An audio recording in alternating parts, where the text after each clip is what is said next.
What happens in an emergency is that we are very fortunate in British Columbia that, and most of Canada actually, truth be told, is pets have been recognized as a necessary development in our emergency planning.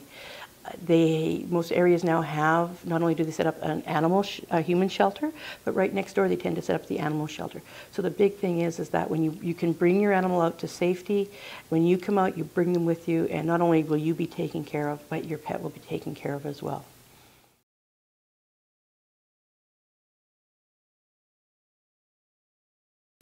Service dogs are recognized as part of their handlers. So when they come into a shelter, their shelter staff are trained not to separate the animals. First responders keep the service dogs with their handlers, even in the ambulances. They come into the human shelter and they're cared for just as if they were a child in your care.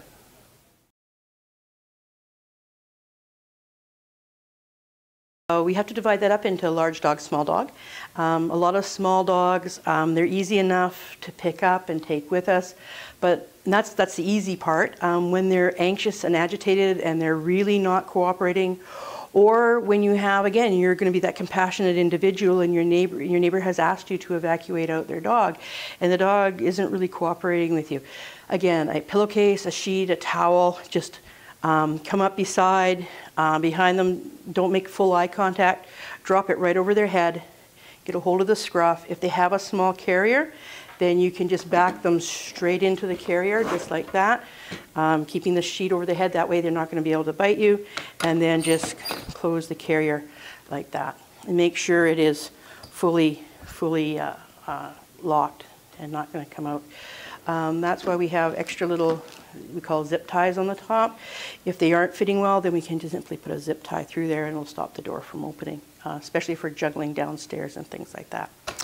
Now, if this is a larger dog, again, and you're not feeling completely comfortable putting the leash around the snap like that, again, you can take the end, open it up, make it a nice big wide loop.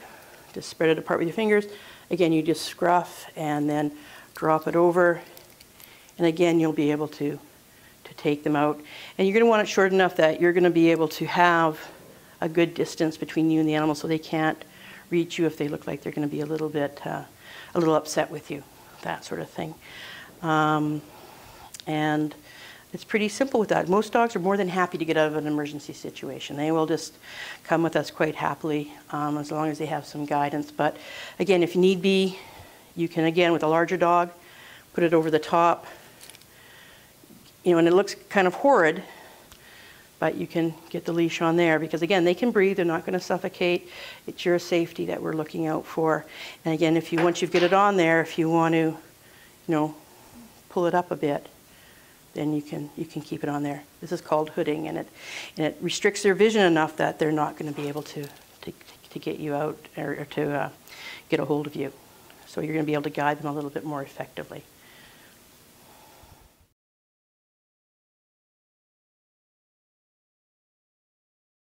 All right, so the question is, how else can we use the leash in an emergency? If you have a collar that's not easily adjustable, you suddenly realize this collar's too loose and the animal is backing out of it, what you can do is you can get a grip on it, quickly unsnap, keep a hold of the animal, and slide it through, then over the top of the head like this. And what that does is it creates what we call a slip lead. And we can use it to guide and control the animal. And as long as you keep it to the leash to the side, either side, it tends not to be that much pressure on the windpipe. But again, this is an emergency situation. Remember, disaster response, you know, you have to get them to a safe zone. So we need to be able to do that safely. Now, there are sometimes animals that are hurt, they will react a little bit like little kids. You know, they'll start, you know, kicking and snapping and things like that. So if necessary, once you've got this on here and you've got a grip on them, then you can also use this leash as an emergency muzzle, just enough to get them to safety. So you get, again, a good grip on the back, and then keeping your hands safe, this can come like around. And I know it looks kind of scary, But the fact is, your goal is to get all of you to safety. You don't want to sacrifice your safety, take an unnecessary bite, because remember, you're not going to be able to go to medical aid right away. So it's better that they be uncomfortable for a short period of time until you can move them into a safe environment and everybody has a chance to calm down.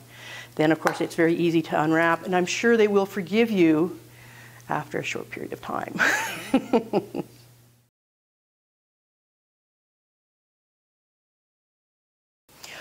Cool. The question is exactly what constitutes a well-fitting collar. Now, bear in mind there's different types of collars. This is what we call a flat nylon buckled collar, and this is much too loose. As you can see, I can get almost 3 fingers on edge underneath there, and when they pull back, this would quite likely go over the ears and pull out. So, you know, no matter how they're struggling, they can get this off. They really can. The rule of thumb is that when you go to slide it under, it should be just tight enough that you can fit a finger or 2 underneath. So you see the difference between this versus just tightening it up like that. So just enough.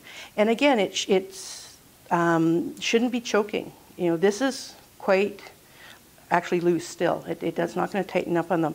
Some people prefer to go what they call a martingale style collar, and that's a combination of a flat buckled collar with a short pull chain section in it. So it's flat like a buckle collar, and it will only tighten up a certain part. So when you go and pull on it, it actually tightens up underneath the ears.